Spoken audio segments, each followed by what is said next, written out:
বিস্তারিত জানতে চাই। আমার সঙ্গে এখন সরাসরি যুক্ত হচ্ছেন সহকর্মী শাহাদাত অব্র।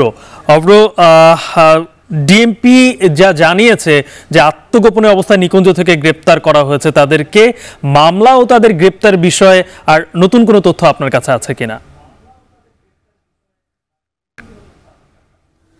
গালিব, আপনি যেটি বলছিলেন এতক্ষণ যে পল্টন থানার একটি মামলা কিন্তু তাদেরকে তিনজনকেই গ্রেফতার দেখানো হয়েছে এবং যেটি নতুন বিষয় সেটি হচ্ছে যে আগামীকাল সন্ধ্যার মধ্যেই কিন্তু হচ্ছে আদালতে হাজির করা হবে এমনটাই কিন্তু জানানো হয়েছে। আর আগামীকাল মানে 24 ঘন্টার ভিতরে হচ্ছে আদালতে হাজির করতে হয়। একই সাথে আরেকটি বিষয় জানিয়ে রাখি যে এখানে যারা আছেন যে তিনজন তাদের কিন্তু প্রত্যেককেই কিন্তু একই সাথে ধরা হয় নিকুঞ্জ থেকে। খিলক্ষেত থানার আওতাধীন যে ডিবি পুলিশ আছেন তারা হচ্ছে সেখান থেকে গিয়ে তাদেরকে গ্রেফতার করেন। এর পরবর্তীতেই কিন্তু হচ্ছে ঢাকা মেট্রোপলিটন পুলিশের হেফাজতে কিন্তু হচ্ছে নিয়ে আসা হয়। যেহেতু ঢাকা মেট্রোপলিটন পুলিশের যেই কার্যালয়টি আছে সেখানে কিন্তু হচ্ছে সম্পূর্ণভাবে নিরাপদ এবং একই সাথে এখানে কিন্তু হচ্ছে কড়া নিরাপত্তায় রাখা হয়েছে তাদেরকে।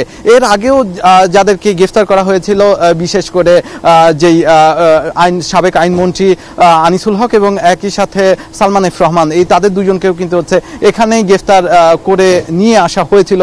একই সাথে এখানেই এখনো অবস্থান করছে তারা। এছাড়াও আরেকটি বিষয় আপনাদেরকে জানিয়ে রাখতে চাই যে ঢাকা বিশ্ববিদ্যালয়ের ছাত্রলীগের সাধারণ সম্পাদক এবং যেই প্রতিমন্ত্রী পলক, তিনি তাদেরকেই কিন্তু হচ্ছে এখানে রাখা হয়েছে। এটি কিন্তু নিশ্চিতভাবে বলা হয়নি, তবে যেহেতু হচ্ছে তাদের গাড়ি এবং এখানেই আসা হয়েছে, আমরা সবাই ধারণা করছি এখানেই রাখা হচ্ছে, কারণ পল্টন থানায় অতটা নিরাপত্তার কিছুটা সংকট আছে এমনটা কিন্তু সেখানে গিয়ে জানা গেছে, যার কারণে আমরা সবাই ধারণা করছি এখানেই রাখা হয়েছিল। এবং একই সাথে যে যাদেরকে এর আগে হচ্ছে গ্রেফতার করা হয়েছিল তাদেরকে কিন্তু হচ্ছে এখানেই রাখা হয়েছে। একই সাথে যাদের রিমান্ড মঞ্জুর করা হয়েছে, আপনি জানেন যে রিমান্ড মঞ্জুর করা হয়েছিল 10 দিনের এই সালমান এফ রহমান এবং আনিসুল হকের বিরুদ্ধে। সেই রিমান্ডের জন্য কিন্তু তাদেরকে এখানেই রাখা হয়েছে এডিএমপি কার্যালয়ে। এখান থেকেই কিন্তু হচ্ছে তাদেরকে সম্পূর্ণভাবে এখান থেকেই হচ্ছে যে আদালত আছে সেখানে কিন্তু নিয়ে যাওয়া হয় এবং নিয়ে আসা হয়। যে পল্টন থানার মামলাটির কথা বলছিলাম সেটি কিন্তু হচ্ছে মূলত 19 তারিখের ঘটনা। 19 তারিখে কিন্তু গুলিবিদ্ধ হয়ে একজন রিকশা চালক মারা যায়, তার স্ত্রী কিন্তু মামলা করেন।